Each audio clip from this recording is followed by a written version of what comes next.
आइए। नमस्कार, मैं सोनू कुमार। आप देख रहे हैं SK24 न्यूज।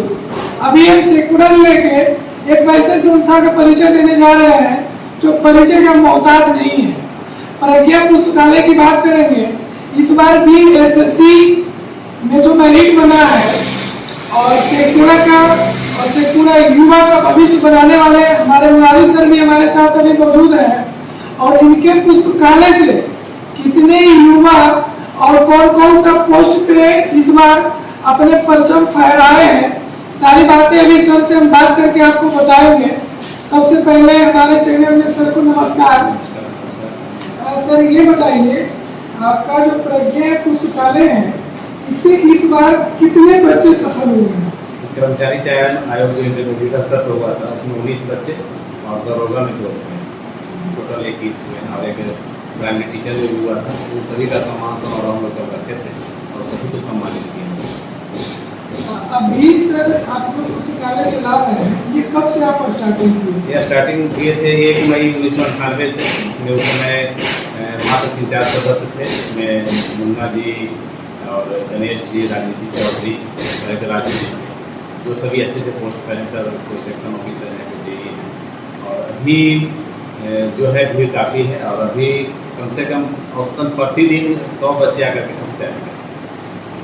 सर अभी तक आपके संस्था से कितने बच्चे सफल हुए हैं? अभी तक तो लगभग 400 बच्चे सफल हुए हैं। कुछ ऐसे भी बच्चे हैं जो पहला जॉब छोड़ करके उससे अच्छा जॉब हुआ है और उसमें चले गए हैं। जैसे खड़िया पर से एक सुमन है जो कि पहले 2-3 नौकरी छोड़ कर अभी मजिस्ट्रेट बना हुआ, जज में भी जमुई में है। उससे बहुत सारे लड़के हैं जो विदेश चले गए हैं LDC से। तो ऐसे तो रिजल्ट 500 से ज़्यादा हुआ है, लेकिन अब मान के चल रहे हैं कि 450 अभी जॉब में है।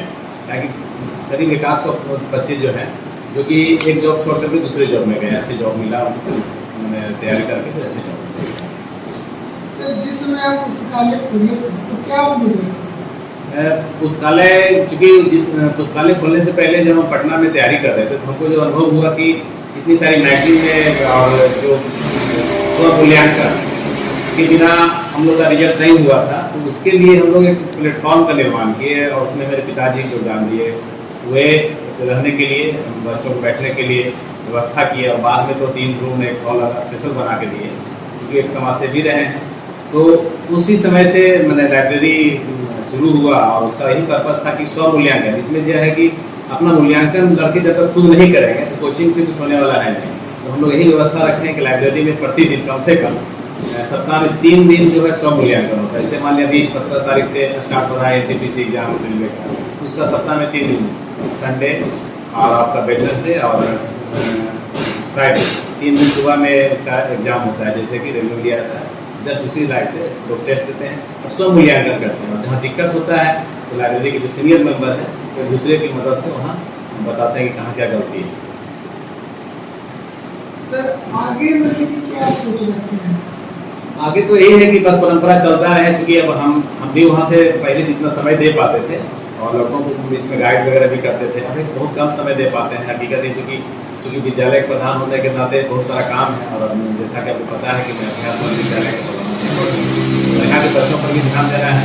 तो वहाँ एक सिस्टम बना हुआ है और वहाँ 1 महीने में हम लोग मीटिंग करते हैं। उस मीटिंग में पूरे महीने भर का चार्ट बन जाता है कि किस दिन क्या होना है और कौन बच्चे कौन सा सब्जेक्ट से कौन सा क्वेश्चन लाएंगे, कितना क्वेश्चन लाएंगे, उसका चार्ट तैयार हो जाता है।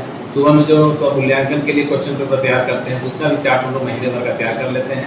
सबसे रजामंदी से सिग्नेचर करवा लेते हैं कि हाँ आप लाएंगे और उस तरह से हम लोग की व्यवस्था चलती रहती है। और बच्चों में लाइब्रेरी में जहाँ तक पेपर, गाइड और पत्रिका की बात है, मासिक पत्रिका की बात है, तो उसके लिए बच्चे से मात्र 30 रुपया फीस लिया जाता है। और वही लोग में से कोई कोषाध्यक्ष हैं, कोई लाइब्रेरियन हैं और वही पैसा तहसीलते हैं, उससे मैगजीन वगैरह महीने भर लाते हैं। और 30 रुपये में मैगजीन, गाइड वगैरह सफिशियंट मात्रा हो जाता है, क्योंकि लड़कों की संख्या है। सर वो जो मैगजीन की अभी बात कर रहे हैं तो कौन सी मैगजीन लाती है? मैगजीन जो प्रतियोगिता संबंधित है, जैसे SGD है समान के अंदर प्रतियोगिता दर्पण या क्रॉनिकल या जो भी बहुत सारी मैगजीन्स हैं जो प्रतियोगिता संबंधित हैं, वो सारी मैगजीनों को मंगाया जाता है। जो ज़्यादा पॉपुलर मैगजीन है उसको 5 की 6 की संख्या मंगाया जाता है, ताकि सभी बच्चों को दिक्कत ना हो। सर अभी जैसे आपका जो प्रज्ञा संस्था जो चल रही है वहाँ पे कितने बच्चे लगभग अभी हैं? अभी लगभग 100 बच्चे पर डे आ रहे हैं। हाँ, शाम में भी, ट्यूज में भी, और सुबह जो टेस्ट होता है 100 मूल्यांकन होता है। सर बच्चे जो वहाँ पे आते हैं लाइब्रेरी में तो उनके लिए आप निःशुल्क शिक्षा व्यवस्था की है, उसके लिए फीस वगैरह होता है? फीस वगैरह कुछ नहीं बोले, लेकिन मैगजीन के लिए मैंने सहयोग राशि 30 रुपया लिया जाता है, पर मंथ लिया जाता है। उस पैसे से ही मैगजीन वगैरह खरीदा जाता है। बाकी बैठने की व्यवस्था और पिलाने करके गए थे, बेंच डेस्क जो भी है वो सब, उसका भी कोई फीस नहीं है। बस 30 रुपये महीना लगता है, जिससे मैगजीन का खर्च निकलता है, पेपर का खर्च निकलता है, और कुछ पैसा बचता है तो गाइड वगैरह हर महीने कुछ न कुछ आता है। अभी सर आपके संस्था से इतने सारे बच्चे निकले हैं एक साथ, तो आपको कैसा फील हो रहा है? काफ़ी खुशी हो रही है। और आपको मैं बता दूं, कभी भी कहीं बाहर जाता हूँ तो मैंने अधिकतर जगह, खास करके मतलब कि जो 400 बच्चे हैं उसमें से 200 बच्चे तो सिर्फ रेलवे में हैं। कहीं भी जाता हूँ तो हमको दिक्कत नहीं होती है और काफ़ी खुशी महसूस होती है जब मालूम होता है उन लोगों को, तो नाश्ता पानी लेकर के पहुँच जाते हैं। चाहे जम्मू घूमने जाए, चाहे कहीं भी जाते हैं, किसी भी कोने में देश के, अधिकतर कोने में हमारे लाइब्रेरी के मेंबर हैं। अभी पूरी घूमने गया था गर्मी छुट्टी में, तो वहाँ भी 2 टीटी कार्यरत थे। कुछ दिक्कत हुआ तुरंत सर आए और मदद की। काफ़ी अच्छा लगता है।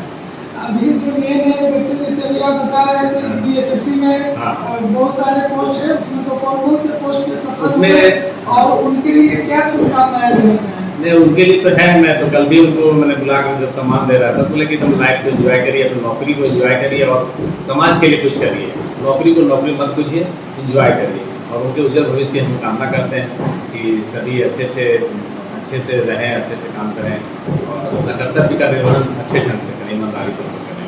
लोगों को कौन सी पोस्ट मिली है? उसमें से 9 है जो राजस्व कर्मचारी हैं, कुछ कर्मीय लेखा है, कुछ समाहरणालय में वरीय लिपिक हैं, और मोटा मोटी मान के चलिए कि राजस्व में ही ज़्यादा लोग हैं। बाकी और अलग अलग है तो लिस्ट है, लिस्ट देख के बता सकते हैं।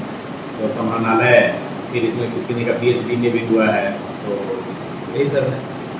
अभी सर जो आने वाले युवा है और युवा अभी पढ़ने से कतराता है, युवा को लगता है कि हम कुछ ऐसा काम करें और गलत रास्ते पे चल जाता है कि मेरे पास ज़्यादा पैसा है, वो भटक जाता है, तो उसके लिए क्या प्रेरणा देना चाहिए? नहीं, युवा ऐसा नहीं है। युवा को हम लोग भटका रहे हैं। युवा को जैसी भ्रांतियाँ फैल गई हैं कि ईमानदारी से कुछ नहीं होगा, पढ़ने से कुछ नहीं होगा, ऐसा कुछ नहीं। कुछ ही लोग हैं जो नेगेटिव माइंडेड हैं, बाकी जितने युवा हैं सब पॉजिटिव माइंडेड हैं। और हम यही सलाह देंगे, हमेशा पॉजिटिव रहिए, सकारात्मक सोच के साथ कुछ भी करेगा संभव नहीं है। जिस क्षेत्र में आप करना चाहें, जिसमें आपकी रुचि हो वही काम करिए और उसमें सर्वश्रेष्ठ आइए। आप अपने जिले के युवा के लिए क्या कहना चाहें? बस वही कि सकारात्मक सोच के साथ आगे बढ़ते रहिए, जिसमें आपकी रुचि हो। नौकरी लेना चाहते हैं नौकरी, बिजनेस करना चाहते हैं बिजनेस, जिस क्षेत्र में आप अपना बनाना चाहते हैं, करियर बनाना चाहते हैं, तो उसमें आप सकारात्मक सोच के साथ उतरिए। कहीं भी आप लोगों से यही कहेंगे, खास करके युवा वर्ग से, कि आप उन लोगों से दूरी बना लीजिए जो निगेटिव सोच के साथ आपको कहते हैं कि ये नहीं होगा, वो नहीं होगा, जो आपको निगेटिव बातें बताते हैं या किसी की शिकवा शिकायत करते हैं, या मैंने कहा कहने का मतलब जो निगेटिव माइंडेड है उनसे दूरी बनाइए। निगेटिव माइंडेड के साथ एकदम रहना छोड़ दीजिए। जो भी पॉजिटिव माइंडेड है उनके साथ दोस्ती करिए। और खास करके जो आप कैरियर चुन रहे हैं, तो जो कैरियर बनाने वाले लोग हैं उनके साथ ग्रुपिंग कर अभी जैसे कि सुन रहे थे, मुरारी सर बता रहे हैं युवा के भविष्य के लिए कि अपने भविष्य बनाने के लिए क्या क्या करनी चाहिए। एक बार फिर हम आपको बता दें, शेखपुरा जिले के एकमात्र प्रतिष्ठान प्रज्ञा पुस्तकालय है जो हजारों युवा का भविष्य बना चुका है और आने वाले दिनों में भी बनाया जाएगा। कैमरामैन साजन कुमार के साथ, जय हिंद।